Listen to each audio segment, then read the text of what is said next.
আমি একটু ইমোশনাল হয়ে পড়েছি।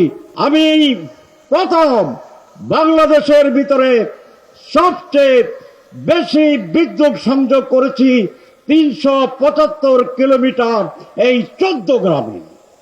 আমি ১৪ গ্রামে কোন দলীয় দৃষ্টিভঙ্গি থেকে মানুষকে দেখি না। এখানে যারা বিএনপি করেন তারা আমার ভাই, এখানে যারা জামাত করেন তারা আমার ভাই, এখানে যারা অন্যান্য ইসলামী আন্দোলন করেন তারা আমার ভাই, এখানে যারা অন্য দল করেন তারাও আমার ভাই, আমার প্রতিবেশী। আমরা বিভিন্ন রাজনীতি করার অধিকার সকলের আছে। যিনি বিএনপি করেন আপনি অবশ্যই বিএনপি করবেন, যিনি অন্য দল করেন তার অন্য দল করার অধিকার আছে। কিন্তু ১৪ গ্রাম হিসেবে আমরা সকলে ঐক্যবদ্ধ থাকব। বিদেশ থেকে দেশে রেমিটেন্সের টাকা আসে নিরাপদে, তাই আজই আপনার আপনজনকে বলে রাখুন রেমিটেন্সের টাকা যেন শুধু নগদেই পাঠায়। আমি নিশ্চয় জানি আজকে এখানে যারা আপনারা আছেন তারা সকলে জামাত ইসলামী করেন না।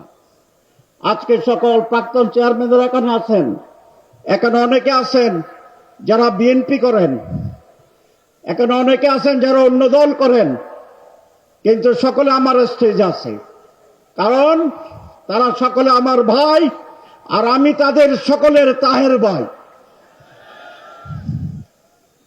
আমি একটু ইমোশনাল হয়ে পড়েছি। আমি আজকে সেই কথাটি বলতে চাই, আমি আপনাদেরকে কখনোই দলীয় দৃষ্টিভঙ্গি থেকে দেখব না ইনশাআল্লাহ। ১৪ গ্রামে এমপি কোন দলের প্রতিনিধি নন।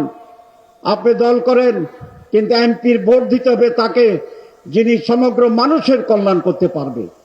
আমি বিশ্বাস করি যদি আপনারা মনে করেন আমার অতীতের কর্মকাণ্ড, বর্তমান রাজনৈতিক অবস্থান সবকিছু মিলে আমি সমগ্র ১৪ গ্রামের মানুষের দলমতের ঊর্ধ্বে উঠে কল্যাণ করতে সক্ষম হব ইনশাআল্লাহ, তাহলে আমি সকল দলের সকলের ভোট চাওয়ার অধিকার রাখি, আমি বিশ্বাস করি ইনশাআল্লাহ।